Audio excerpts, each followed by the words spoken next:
Hey, my name is Seth, and I'll tell you the story of my first job. As soon as I finished school, I dedicated all my time to getting a job to help my parents. To my surprise, in just 1 month, I had an office job. After a huge interview of more than 20 people, the only ones left for the job were Merlina and me. We were both very happy to have started working, and we became friends. Who were not happy were our coworkers. From the first day, they didn't look at us. They treated us rudely or pushed us with their bodies when they passed by us. At lunchtime, we could both see them staring at us from their tables. They talked about us and didn't hide it. We were both really scared. Something strange was going on with them. After that, you can imagine our surprise when one of them approached us to invite us to a birthday party. Did they want to integrate us, and have they changed their minds? We both looked confused, but accepted. On the day of the party, we both walked into the house with a gift for the birthday boy. We were both shocked. More than a house, it was a mansion. Some of our colleagues opened the door and took us to the lobby, and when we arrived, we were shocked. This did not look like a birthday party at all. The whole place was full of satanic drawings everywhere. In the center of the room, there was a huge pentagram drawn in blood, and behind it, all of our coworkers were wearing long black robes, hiding their face with hoods. As soon as they saw us, the people who opened the door grabbed us from behind and held us back. Down the stairs to the lobby, Edwin, the birthday boy, came down in a red tunic with his face uncovered. "Good evening, guys. Welcome to my birthday." "What the hell is wrong with you?" Leave us alone! "Remain calm. One of you will leave here alive." "What do you mean, one of us?" "You see, this is my birthday, and my birthday present is a sacrifice. Both would be great sacrifices, but why kill you both? Let's make the night fun." You're a psycho. "Unfortunately, your life depends on this psycho, so you must play by my rules, little girl." "What are those rules?" "Let me enlighten you. You will both have 1 minute to hide throughout the house. I'm to look for them and find them with this. First one I find loses." "Whoever's left alive can escape if he promises to keep quiet. What's more, you can join the clan." You're crazy. We'll never join. "Oh, one more thing. The clock is already ticking." At this warning, we both ran desperately to hide. I tried to escape, but all the windows were locked and boarded up. The door through which we entered was also locked. I thought about banging on it, but that would only attract Edwin. Suddenly, I began to hear footsteps near me. I hid under the table in the kitchen, waiting for him to pass by. But the footsteps were getting closer and closer. Suddenly, the footsteps stopped, and a silence takes over the room. I must have managed to throw him off.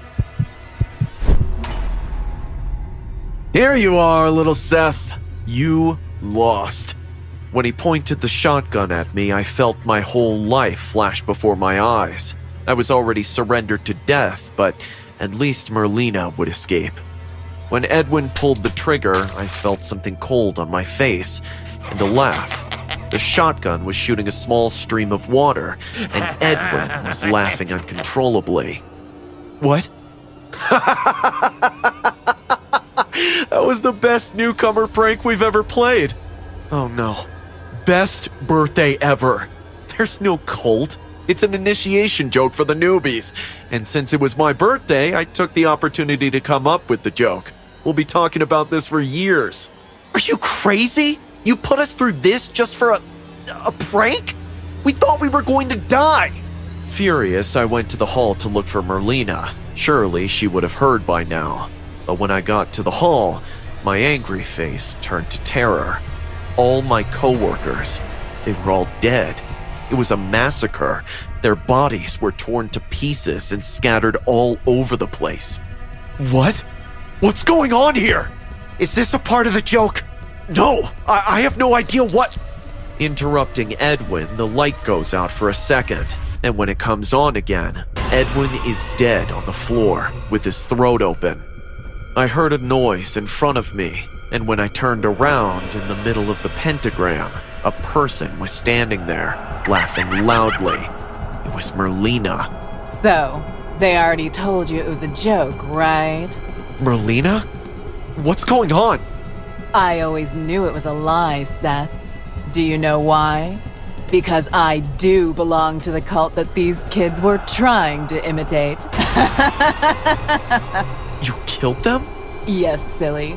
I take my religion very seriously. And since these kids dared to make fun of us, I gave them a birthday party they would never forget. Suddenly, Merlina started walking towards me, and it was like all hell went loose.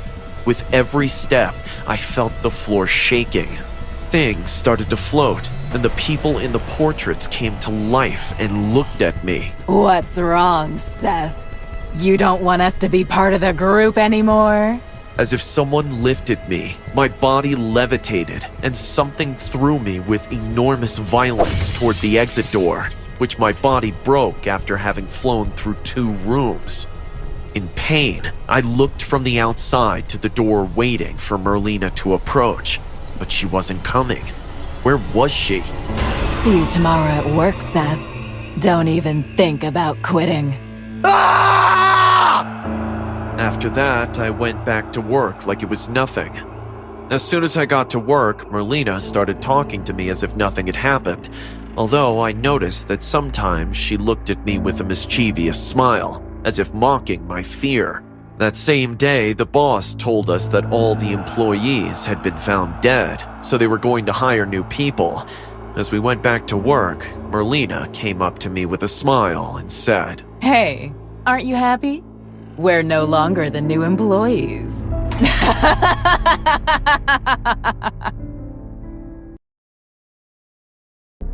It was my 18th birthday. My dad gave me a free pass to throw a grand party at our lake house. Everyone was going crazy.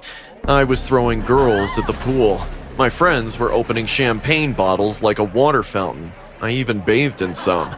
When the party was in full swing, my eyes suddenly noticed the woods across the backyard. A woman was standing under a tree looking directly at me. Her wide eyes were still like a dead fish. A slick smile appeared on her face. For how long she has been watching us? I felt a little creeped out, but then ignored it. Probably some homeless freak enjoying the view of rich kids spending money. Around 3, everyone started to pass out wherever they could. All my friends slept inside while I dozed off on the pool deck on a sun lounger. I was dreaming of beautiful girls feeding me grapes and giving me all their attention. When someone breathed on my face, I opened my intoxicated eyes and saw that same homeless woman staring down at me. The creepy grin was still on her face. She even had a few missing teeth. Aha! How did you get in here? Happy birthday, Aaron. It's time to go back home. What? That's when I heard chaos coming from the house. I ran inside and met with a vicious sight. All my friends were covered in blood. Yes, thick, sticky blood. The metallic tinge choked my lungs, but it was shocking because none of them were hurt. Where did the blood come from?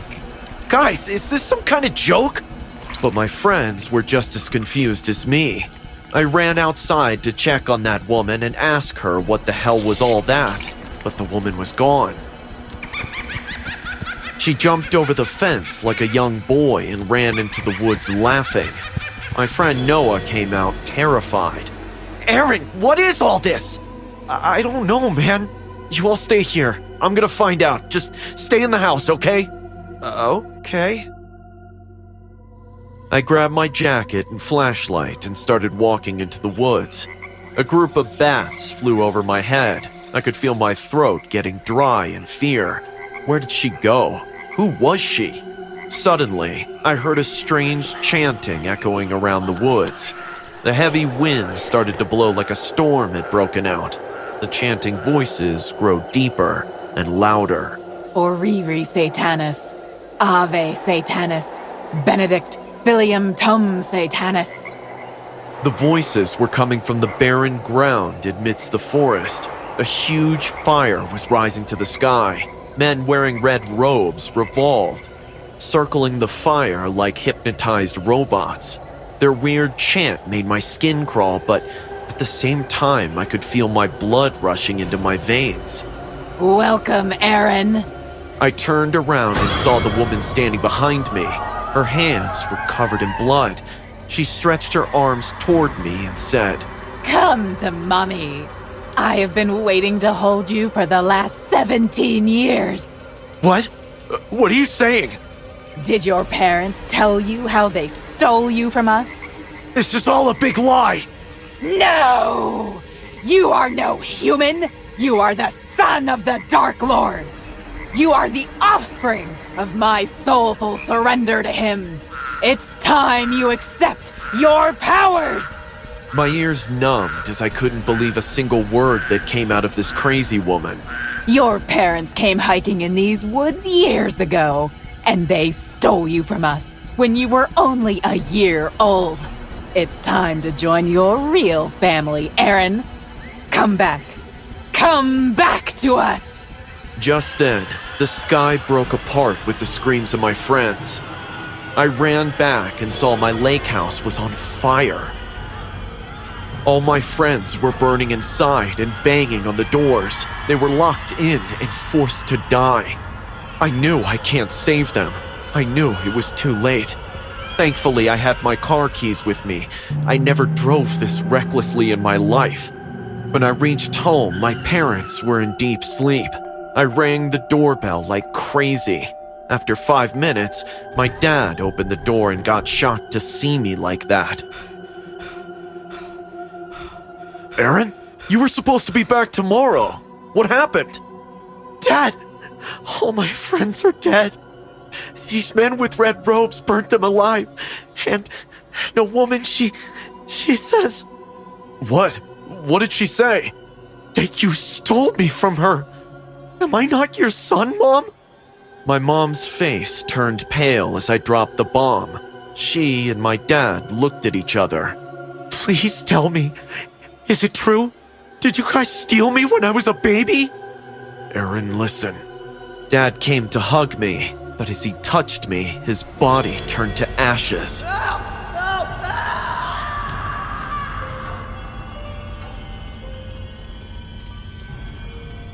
No! I could hear my mom scream, and I was blown away by the sight. I rushed to her to comfort her and to tell her I didn't know what just happened, but as I touched her too, she turned to dust. Both of my parents became dirt just because I touched them. Suddenly, my eyes ached, my heart burned, and I started coughing. I coughed and fell on the floor. Something was trying to come out of me. I held my chest and tried to breathe, but it was getting painful each second. I felt like my intestine will come out from my mouth, but instead, 3 iron nails came out of my throat. I sat down on the ground crying, not understanding what was happening to me. Am I not human? Was that woman right? Am I the son of the Dark Lord? Just then, the door opened and the woman with her red-robed followers walked in. Aaron, you're 18 now. Your powers have come back. You can't touch any human. They will burn right there. Please, son, come with us. We can teach you all you need to master. Aaron, it's time! Now, here I'm, living in this house in the woods.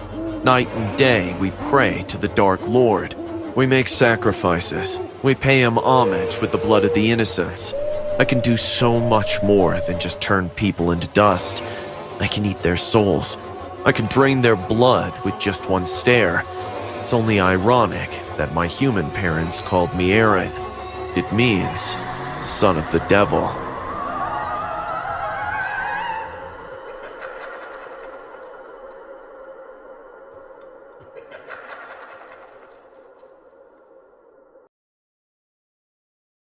I woke up, my hands and legs tied to a chair. I looked around and saw a mirror through which I saw a skeletal figure standing behind me. What the hell are you? Don't worry, Jimmy. We'll finish with you soon. Let's head downstairs. I saw the skeletal girl and the other man, both horrific in the dimly lit room, walk out and head downstairs. As I watched them leave, my memories came flooding back to me. Wow, great party, Jimmy. Congrats on turning 18. Yeah, man, the cake is amazing. Thanks, guys. Glad you could make it. I stood there at the party talking to my friends when suddenly I noticed a girl standing in the corner, watching me. She walked over and began to flirt with me. Hey there. You seem like a fun guy. Yeah, I guess so. What's up? I just think it'd be a lot more fun if we went somewhere more private. The girl grabbed my hand and we began to walk upstairs, heading toward the bedroom. Keep in mind, this was a rental house, so I didn't really know the layout. I had wanted to get drunk on my birthday and my parents wouldn't have approved of me drinking with my friends. So, what are we gonna do? Wait, do you hear that? It sounds like someone's in the attic. The girl suggested that we investigate, so I reluctantly agreed and we headed up to the attic. We spent quite a while going door to door, trying to find the attic. We went into several different rooms, but each of these rooms turned out to be a bedroom. Even though I mentioned several times that we could just give up, she was insistent that we keep looking for the attic. I found it slightly weird, but at the time didn't think anything about it. Where do you think the doorway to the attic is? I don't know, Jimmy, but this is totally fun. Yeah, I guess, but wouldn't it be more fun if we just went back to the... Oh, come on. Where's your sense of adventure? Don't you want to find out what's making all the noise? I guess. Suddenly, as I was turning a corner, I saw another doorway that we hadn't seen before. As we saw it, both of us grew excited as we realized this had to be the attic. I stepped forward and opened the door and saw a long spiral flight of stairs. Gulping, I looked up into the darkness. So, are we sure we want to head up there? Absolutely. Come on, Jimmy. I promise nothing bad will happen. Well, all right, but you owe me after this. We can head back to the bedroom after. We walked up the stairs, closing the door behind us. As we climbed higher and higher, I suddenly heard a sound coming from above. It sounded like someone was shuffling around. I tried to stay quiet and motioned to the girl to do the same, but unfortunately, she tripped on a loose step and made a loud sound. The sound stopped. As we rounded the final corner and entered the attic, I saw something that made my skin crawl. A man stood there, his strange and disfigured face staring right at us. He held a knife in his hand. The girl screamed and grabbed me. Let's get the hell out of here! Not so fast. What? With that, the girl pulled me down to the ground, laughing as she did. As she stared at me, I realized why she was laughing. Her skin had fallen off her face, revealing nothing but bones underneath. Ah! What the hell? Not so excited now, are you, Jimmy? But don't worry, I'll still take care of you. And then, I saw nothing. As the two figures left, I struggled with the ropes and eventually managed to break free. I quickly ran out of the attic and hid in an upstairs closet, my hands trembling. I could hear the two people, if you could call them that, downstairs. I could hear them screaming and laughing maniacally as my friends screamed, the noises of their terror ringing in my ears. I had to find a way out of there. I fumbled in the darkness, eventually finding my phone. Hello? Yes, I need help. Please, there are two psychos at my party trying to kill me. Send help. The police arrived in minutes, but when they finally found me hiding in the closet, the two psychos who had attacked the party were gone. Later that night, I was driving home when I noticed a car following me closely. Straining my vision, I stared back at the car carefully when my heart leapt into my throat. I saw the man's face, the same man I had seen in the attic. He was following me. Oh my God. I sped up, trying to lose him. After what felt like ages, I looked in my rearview mirror and saw that the car was no longer there. I let out a sigh of relief as I pulled into my driveway, my heart pounding. I quickly got out of my car and ran inside, making sure that the security system was still enabled. It was late, so both my parents were already asleep. I was sure they'd worry about me in the morning, but for now, I was safe. As I glanced out the window one last time, however, I saw something that made my blood run cold. The girl from the party, her face still skeletal, was standing outside my house, her eyes fixated on me. Even though she disappeared into the darkness seconds later, I know what I saw. I know she's still out there, watching me, and eventually, she'll come for me again.